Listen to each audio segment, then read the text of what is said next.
Hey everyone, welcome back to the another video. I am Bhavna and you are watching Bhavna Clips. आजकल किसी को भी देखा जाए तो हर कोई फॉरेन कंट्रीज में जाकर पढ़ना और कमाना चाहता है। यहाँ तक कि कुछ लोगों का तो ये सपना होता है कि वो एक दिन फॉरेन कंट्री में जाएंगे और वहीं पर बसेंगे। लोगों के दिमाग में ये एक नोशन सेट हो गया है कि दूसरे देश में जाकर ही लाइफ अच्छी हो सकती है। और अपने इसी सपने को पूरा करने के लिए एक 21 साल की लड़की पहुंच गई ऑस्ट्रेलिया। तो आज हम जिस केस की बात करने वाले हैं वो केस है जैस्मिन कौर का। ऑस्ट्रेलिया के एक खूबसूरत एडिलेड शहर में 21 साल की जैस्मिन कौर नर्सिंग की पढ़ाई करने के लिए गई थी।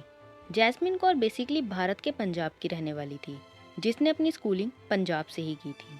बचपन से ये पढ़ाई में काफ़ी तेज थी और इसका सपना एक डॉक्टर बनने का था, इसलिए इसका मन धीरे धीरे नर्सिंग की पढ़ाई की तरफ आने लगा। इन्होंने कहीं से सुना कि ऑस्ट्रेलिया देश में नर्सिंग की पढ़ाई काफ़ी अच्छी होती है, तो जैस्मिन इस बारे में अपनी माँ से बात करती है। पर माँ तो माँ होती है ना, उन्होंने साफ मना कर दिया कि वहाँ कहाँ जाओगी, कैसे रहोगी, अकेले रहना ठीक नहीं है, घर से दूर मत जाओ। पर फिर भी जैस्मिन अपनी माँ को कन्विंस करने की कोशिश करती रही और थोड़ी ज़िद भी करती है। तो माँ को याद आता है कि उनके करीबी रिश्तेदार ऑस्ट्रेलिया में ही रहते हैं, तो माँ की टेंशन थोड़ी कम हो जाती है और वह जैस्मिन को ऑस्ट्रेलिया भेजने के लिए मान गई। स्कूल की पढ़ाई खत्म होने के बाद जैस्मिन ऑस्ट्रेलिया के एडिलेड शहर में अपने रिश्तेदार के यहाँ अंकल आंटी के घर पर आ गई। वैसे जैस्मिन के घर की फाइनेंशियल कंडीशन ज़्यादा अच्छी नहीं थी, तो उसने सोचा कि पढ़ाई के साथ साथ क्यों ना पार्ट टाइम जॉब भी कर ली जाए, जिससे कि घर पर भी फाइनेंशियल बर्डन कम पड़े। तो जैस्मिन साउथ ऑस्ट्रेलिया के नॉर्थ प्लिम्पटन में मौजूद एक southern cross care old age home में काम करने लग गई। यहाँ पर जैस्मिन को अब इसकी पसंद की जॉब भी मिल गई, रहने के लिए रिश्तेदार का घर भी मिल गया था, जिससे कि वो बहुत ज़्यादा खुश थी। दिन भर अपनी पढ़ाई करती थी और एक तय समय में ओल्ड एज होम में काम करने के बाद घर वापस चली जाती थी। जैस्मिन अपनी कार से ही ट्रैवल करती थी। सब कुछ सही चल रहा था, लेकिन तभी आता है 5 मार्च 2021 का दिन। इस दिन भी जैस्मिन सुबह अपनी पढ़ाई करने के बाद में अपनी पार्ट टाइम जॉब करने के लिए जाती है। वो अपनी कार ओल्ड एज होम के पार्किंग एरिया में खड़ी करती है, जहाँ पर पहले किया करती थी। सब कुछ नॉर्मल चल रहा था। करीब 10 बजे जैस्मिन की शिफ्ट खत्म होती है, जिसके बाद वो अपना सारा सामान वगैरह पैक करके ओल्ड एज होम से बाहर निकलती है। उधर जैस्मिन के अंकल आंटी रोज की तरह ही उसके आने का वेट कर रहे थे। वैसे तो जैस्मिन हमेशा 11 बजे से पहले ही घर आ जाती थी, लेकिन उस दिन 10 से 11, 11 से 12 और 12 से 1 बज गए, लेकिन जैस्मिन अभी तक घर नहीं पहुंची। तब जैस्मिन के अंकल उसे कॉल करते हैं, लेकिन जैस्मिन का फ़ोन भी स्विच ऑफ जा रहा था। उन्होंने सोचा कि शायद उसके फ़ोन की बैटरी ख़त्म हो गई होगी, या फिर हो सकता है वो अपने दोस्तों के साथ नाइट आउट पर गई हो, क्योंकि जैस्मिन कभी कभार अपने दोस्तों के साथ पार्टी करने के लिए चली जाती थी। लेकिन वो जाने से पहले हमेशा एक बार कॉल करके बताती ज़रूर थी। पर अब 5 मार्च की रात को जैस्मिन ने घर पर कॉल भी नहीं किया और वो घर पर भी नहीं आई। अंकल ने कॉल लगाया तो उसका फ़ोन भी बंद ही जा रहा था। ये लोग जैस्मिन के घर आने का वेट कर रहे थे और साथ साथ उसके काम करने वाली जगह पर उसके दोस्तों से, कॉलेज से, जहाँ जहाँ वो जाती थी, सबसे कांटेक्ट किया। लेकिन जब सुबह तक वो घर पर नहीं आई और किसी भी जगह से उन्हें कुछ भी हाथ नहीं लगा, तो जैस्मिन के अंकल आंटी ने अपने लोकल पुलिस स्टेशन में जाकर जैस्मिन की मिसिंग कंप्लेंट लिखवाई। पुलिस ने केस को रजिस्टर्ड कर लिया और फौरन इस केस को सीरियस लिया, क्योंकि मामला दूसरे देश की लड़की का था। और देखा जाए तो गायब होने के मामले में शुरुआती पल काफ़ी सेंसिटिव होते हैं, क्योंकि अगर सही से ढूंढा गया तो उस इंसान के मिलने के चांसेस ज़्यादा होते हैं। लेकिन जैसे जैसे टाइम निकलता जाता है, वैसे वैसे गायब हुए इंसान के मिलने के चांसेस भी कम हो जाते हैं। तो पुलिस ने इस केस को सीरियस लेते हुए फौरन एक टीम अपॉइंट की और इन्वेस्टिगेशन शुरू की। सबसे पहले पुलिस उस ओल्ड एज होम पहुंची जहां पर जैस्मिन काम करती थी और लोगों से पूछताछ करनी चालू करी। पर सबने बस एक ही बात कही थी कि जैस्मिन रोज की तरह ही रात के 10 बजे यहाँ से निकल गई थी। जैस्मिन के अंकल आंटी ने बताया कि वो अपनी कार से यहाँ आई थी। तो पुलिस ने पार्किंग एरिया चेक किया, यहाँ पर जैस्मिन की कार खड़ी हुई थी। इसका मतलब जब से जैस्मिन ने यहाँ पर कार पार्क करी है, तब से उसी जगह पर पार्क है। किसी ने इसे हटाने की कोशिश भी नहीं की। ये देखकर पुलिस भी चौंक गई। इसके बाद पुलिस यहाँ छानबीन करना शुरू कर देती है। यहीं बाहर थोड़ी दूर एक सीसीटीवी कैमरा भी लगा हुआ था, तो पुलिस सीसीटीवी फुटेज चेक करती है। वैसे यहाँ का एरिया उतना बिजी नहीं रहता था, कम ही लोग आते जाते थे। सीसीटीवी फुटेज को चेक करने पर पुलिस को एक ऐसी चीज़ दिखी जिस पर उन्हें कुछ डाउट हुआ। जिस समय जैस्मिन ओल्ड एज होम से बाहर निकलती है, उसी टाइम के हिसाब से सीसीटीवी में तेजी से चलती हुई एक गाड़ी दिखाई देती है। ये मेटेलिक कलर की कार थी।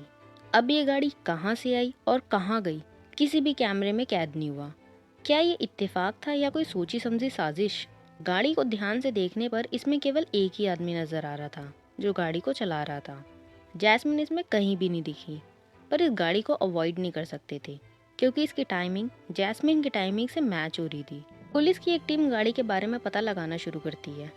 उधर जैस्मिन के अंकल आंटी ने इंडिया में फ़ोन करके जैस्मिन के घर वालों को इस बात की खबर दे दी थी, तो वो लोग भी काफ़ी ज़्यादा परेशान हो गए और बिना टाइम वेस्ट किए ऑस्ट्रेलिया के लिए निकल पड़े। 6 मार्च की दोपहर तक पुलिस को उस गाड़ी के बारे में पता चल गया था, जो सीसीटीवी फुटेज में दिखाई दी थी। गाड़ी का ओनर ज़्यादा दूर नहीं रहता था। पुलिस ओनर से पूछताछ करने के लिए उसके एड्रेस पर गई और उससे पूछताछ करती है कि 5 मार्च को तुम ये गाड़ी लेकर ओल्ड एज होम की तरफ क्या करने गई थी। पर इस बात से कार ओनर ने इनकार किया कि वो वहाँ नहीं गया था, लेकिन उसने इतना ज़रूर बताया कि उस दिन उसकी कार उसका दोस्त, जो कि उसका फ्लैटमेट है, तारिकजोत सिंह ज़रूर मांग कर ले गया था। 5 मार्च की रात को गाड़ी उसी के पास थी। अब पुलिस तारिकजोत सिंह के बारे में जानकारी जुटाना शुरू करती है। उन्हें पता चलता है कि तारिकजोत सिंह सिर्फ 20 साल का था और यहीं पर रहकर पढ़ाई करता था। आगे पता चला कि ये जैस्मिन को पहले से जानता था, इसकी उससे दोस्ती थी, लेकिन इन दोनों की दोस्ती कुछ खास अच्छी नहीं थी। फिर तारिकजोत से ये बात कंफर्म करी कि 5 मार्च की रात को वही कार में बैठा हुआ था और ड्राइव कर रहा था, लेकिन इसने रास्ते में कहीं भी जैस्मिन को नहीं देखा। वैसे भी इसको जैस्मिन से मिले कई महीने हो चुके थे। अभी तक जैस्मिन की माँ और भाई बहन भी ऑस्ट्रेलिया पहुंच चुके थे। बातचीत करने के बाद पुलिस यहाँ से चली जाती है, पर पुलिस तो पुलिस होती है। अपराधी चाहे बचने के कितने ही हथकंडे क्यों ना अपना ले, पुलिस उसे पहचान ही लेती है। इस तारिकजोत पर आसानी से भरोसा नहीं किया जा सकता था, इसलिए पुलिस ने इसका फ़ोन नंबर ले लिया और कंट्रोल रूम में इसकी डिटेल्स निकलवाने के लिए भेज दी। वहाँ से पता चला कि आज से करीब 1 महीने पहले जैस्मिन ने एडिलेड के लोकल पुलिस स्टेशन में एक शख्स के खिलाफ शिकायत दर्ज कराई थी, क्योंकि ये जैस्मिन को परेशान करता था और इस शख्स का नाम था तारिकजोत सिंह।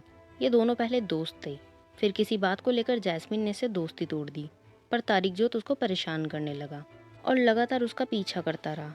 इसके बाद पुलिस ने भी तारिकजोत को ना सिर्फ चेतावनी दी थी, बल्कि जैस्मिन से दूर रहने को भी कहा था। ये कंप्लेन इसी पुलिस स्टेशन में लिखवाई गई थी, जहां पर आज जैस्मिन की मिसिंग रिपोर्ट लिखवाई गई थी। पुलिस के मन में शक पैदा होता है कि हो सकता है जैस्मिन की गुमशुदगी के पीछे तारिकजोत का ही हाथ हो। कॉल डिटेल्स और मैसेज के साथ साथ पुलिस ने तारिकजोत की लोकेशन भी निकाल ली थी। हालांकि उसने कहा कि वो 5 मार्च को जैस्मिन से नहीं मिला था, पर उसकी लोकेशन जैस्मिन से मैच हो रही थी। यहाँ तक कि दोनों की लोकेशन काफ़ी दूर तक सेम ही थी, पर अचानक से इन दोनों की लोकेशन एक ही टाइम पर बंद हो गई। तारिकजोत के कॉल डिटेल्स और मैसेज से भी कुछ शक पैदा करने वाली चीज़ें मिली, जिसमें उसने जैस्मिन को धमकी दी थी। इसलिए पुलिस तारिकजोत को पुलिस स्टेशन लेकर आ गई और उससे पूछताछ करनी शुरू करी। पुलिस के सवालों और उनके द्वारा खोजे गए एविडेंसेस के बेसिस पर तारिकजोत की हिम्मत टूट गई और वो कहता है कि मुझे पता है जैस्मिन कहाँ पर है। वो किसी चीज़ से बहुत ज़्यादा परेशान हो गई थी, जिस वजह से उसने खुद की जान ले ली। मैंने उसे समझाने की काफ़ी कोशिश की, पर उसने नहीं सुना। वो सब कुछ देखकर मैं डर गया, क्योंकि केवल मैं ही वहाँ पर मौजूद था।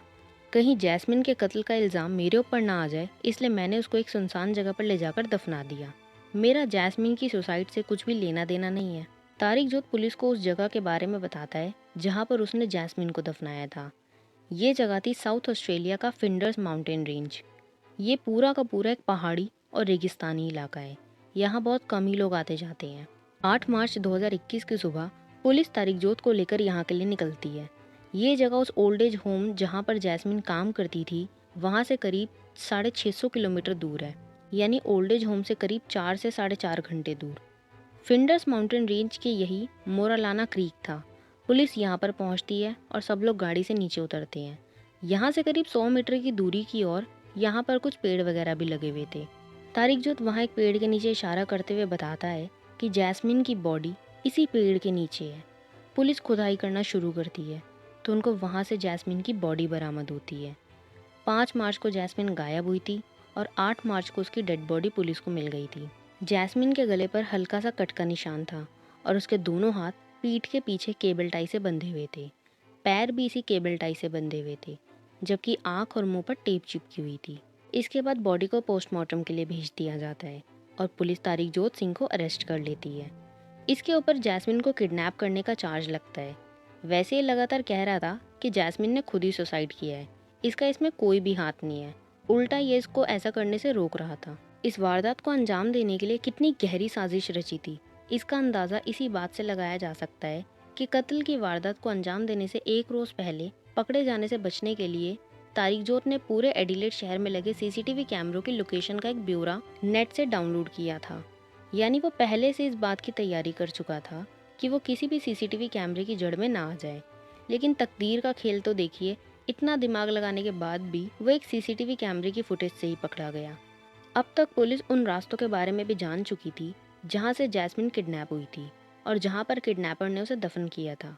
तो पुलिस इन सारे रास्तों में जितने भी सीसीटीवी कैमरे लगे हुए थे, पेट्रोल पंप से लेकर दुकानों तक, हर एक फुटेज चेक करने लगती है। एक फुटेज में तारिकजोत एक स्टोर में जाते हुए दिखता है। अब पुलिस स्टोर के अंदर की फुटेज चेक करती है तो पता चला कि ये लड़का यहाँ से वही चीज़ खरीद रहा था जो जैस्मिन के ऊपर यूज़ की गई थी, जैसे कि वो केबल टाई, ज़मीन खोदने के लिए फावड़ा, काले रंग के ग्लव्स जिससे कि फिंगरप्रिंट ना बने। 8 मार्च की शाम तक जैस्मिन की पोस्टमार्टम रिपोर्ट भी आ गई थी। इसमें सामने आया कि जैस्मिन के गले पर हल्का सा कट का निशान था, पर इससे इसकी मृत्यु नहीं हो सकती। मौत दम घुटने की वजह से हुई है। इसका मतलब इसे जिंदा दफनाया गया था। तारिकजोत सिंह के बयान के आधार पर जिस समय इसने जैस्मिन को दफन किया था और पोस्टमार्टम रिपोर्ट के अकॉर्डिंग उसकी मृत्यु 20 से 22 घंटे का अंतर था। यानी जैस्मिन 20 से 22 घंटे पहले जिंदा थी। इसके मुंह में और गले में मिट्टी भरी हुई थी, जिस वजह से जैस्मिन की तड़प तड़प के मौत हो गई। तारिकजोत भी मानता है कि दफन करते समय जैस्मिन की सांसें चल रही थी और ये बात इसे अच्छे से पता थी। ये किसी भी एंगल से स्वयं किया गया कत्ल नहीं था, बल्कि किसी और ने किया था। यहाँ तारिकजोत लगातार कत्ल से इनकार कर रहा था, पर पुलिस सारे गवाह और सबूत इकट्ठे कर चुकी थी।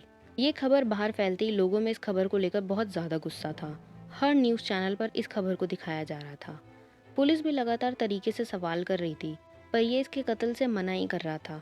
अगर इसने कत्ल नहीं किया तो किसने किया, ये भी नहीं बता रहा था। 9 महीने बाद मामला ऑस्ट्रेलिया की सुप्रीम कोर्ट में पहुंचा और तब तारिकजोत ने फरवरी 2022 में जैस्मिन को जिंदा दफनाकर उसकी हत्या करने की बात कबूल करी। लेकिन इस कबूलनामे के साथ उसने जैस्मिन के कत्ल की जो कहानी सुनाई वो रोंगटे खड़े करने वाली थी। उसने बताया कि उसने बिल्कुल ठंडे दिमाग से जैस्मिन की जान लेने की साजिश रची थी। वो जैस्मिन की फ्रेंडशिप तोड़ने के बाद से ही बदले की आग में जल रहा था। उसे हर हाल में सबक सिखाना चाहता था।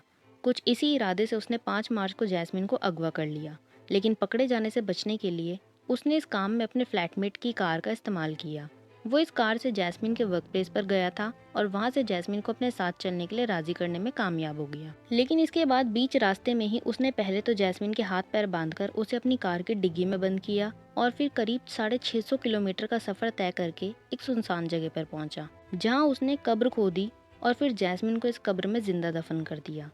तारिकजोत ने जब उसे कब्र में डालकर उस पर मिट्टी डालने की शुरुआत की तो जैस्मिन की सांस तब भी ना सिर्फ चल रही थी, बल्कि वो पूरे होशो हवास में थी।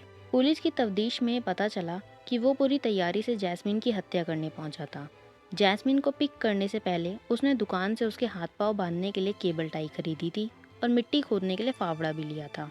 पुलिस ने जब तारिकजोत की निशानदेही पर उसकी लाश कब्र से खोदकर बाहर निकाली, तब भी जैस्मिन के हाथ उसके पीछे बंधे हुए थे, पैर भी बंधे हुए थे, जबकि आंख और मुंह पर टेप चिपकी हुई थी। जैस्मिन को जिंदा दफनाने के बाद तारिकजोत वापस एडिलेड की तरफ जा रहा था।